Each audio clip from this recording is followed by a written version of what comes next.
Hi welcome back to మీ Tulasi Nirmala YouTube channel. బాగున్నారండి? మేమైతే చాలా చాలా బాగున్నాము. మీరు కూడా బాగుండాలని మనస్ఫూర్తిగా కోరుకుంటున్నాను. ఈ వీడియోలో మీకు కోసగడ్డ తాలింపు ఎలా తయారు చేయాలో చూపిస్తాను. చూడండి ఎండ్ వరకు, ఎక్కడ కూడా స్కిప్ చేయొద్దండి. ఈ వీడియో నచ్చినట్లయితే ప్లీజ్ లైక్ చేయండి. అలాగే మీ ఫ్యామిలీ రిలేటివ్స్కి షేర్ చేయండి. అలాగే సబ్స్క్రైబ్ చేసుకొని పక్కనే ఉన్న బెల్ ఐకాన్ని క్లిక్ చేయండి. మరి లేట్ చేయకుండా వీడియోలోకి మనము వెళ్ళిపోదాం రండి.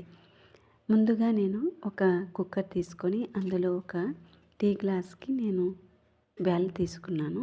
అదే టీ గ్లాస్తోనే వాటర్ కూడా పోసినాను. తర్వాత కోసుగడ్డని చిన్న చిన్న ముక్కలుగా కట్ చేసి అందులో వేసేసి ఒక 4 విజిల్స్ వచ్చేంత వరకు కుక్ చేసినాను.